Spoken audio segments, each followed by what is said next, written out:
Take a look at the second example of our Maclaurin series involving differentiation. So we have the equation ln y equals to e power x, where we just need to find up to x cubed only using differentiation. Because we're finding only unto x cubed, let's just find out to the third derivative. If you look at our function ln y equals to e power x, right? There are two ways to do it. One way is to use implicit differentiation. So let's try that out and see how easy it is. So differentiating ln y with respect to x, you get 1 over y times differentiating inside, so we get back dy dx. On the right side, differentiating ex with respect to x is just simply e power x. So you can continue differentiating from here, where you'll be differentiating 1 over y times dy dx, and then on the left, that's on the left, and on the right, you'll be differentiating e power x.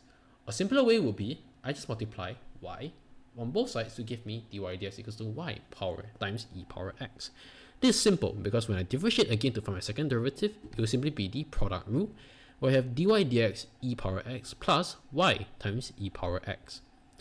Then I just have my second derivative, I now need my third derivative, right? But before that, I noticed that y times e power x is simply dy dx. So instead of factorizing e power x, I'll factorize out dy dx. It'll be easier as well. Differentiating again to get my third derivative, so I'll get d2y dx2 times the other term plus the other term ex plus 1 differentiated gives me back just ex, then times the other term dy dx. Now I have all my derivatives and my original function. It's time to sub x equals to 0. So ln y equals to e power 0 means ln y equals to 1. So that means y equals to e. Then now, to find the first value of first derivative, dy dx equals to yex. So y equals to e times e power 0 means e times 1. So dy dx equals to simply e. d2y dx2 equals to e times 1 plus 1, right? Ex plus 1. So e power 0 plus 1 is 2. So give me back 2e. d3y dx3 equals to 2e bracket e power 0 plus 1 is simply 2 plus e power 0 is 1 times dy dx, which is e.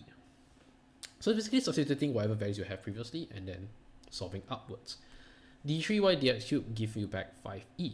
Therefore, now you put in all the values starting with y0, f prime 0, x, f double prime 0 over 2 factorial x squared plus f triple prime 0 divided by 3 factorial x cubed.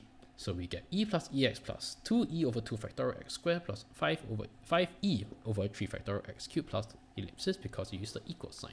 This results in us having e plus ex squared plus 5 over 6 ex cubed plus dot dot dot.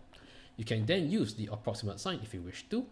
Then you get back e plus ex squared plus 5 over 6 ex cubed without needing the plus dot dot dot. Both answers are acceptable, just depends on which sign you used.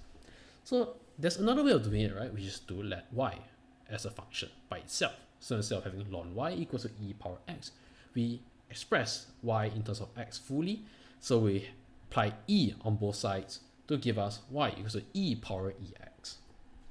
Okay, so basically if you differentiate it, means you get the same function, right? Following the basic exponential rules. Then we differentiate the power. Differentiating ex will give us e power x.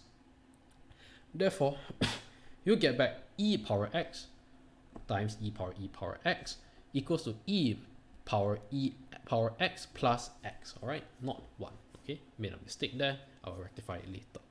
So d2y dx squared is simply, well, firstly, e power x plus x. That, right, will repeat again. Then I will differentiate the power, which is e power x plus 1, right? Because if you differentiate ex plus x, it will be ex plus 1.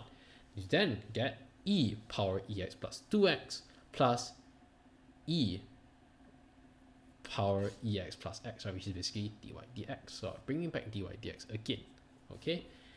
Then you differentiate again, so the first term is e power ex plus 2x, you get back the same function. Now you differentiate inside, which will be ex plus 2. Then you differentiate the right, which is basically dy dx becomes d2y dx squared. Same thing, alright? So we got all the derivatives. Time to put in the values of x equals to 0.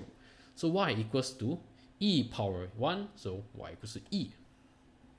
dy dx is simply e power ex plus x over 1 plus 0. So it will be e. d2y dx squared, so we have e power e0, which is 1, plus 2, 0, which is 0, so e power 1 plus dy dx equals to e, so 2e. Then you just keep on substituting, so you then have over here 3 e power 1 plus dy dx squared, which is 2e, to give us 5e. You notice that these values are the same as the values that we got earlier. So either method works, it's just that, you know, the second method, you might be more prone to making more mistakes. Yeah, so yeah, this is the second example.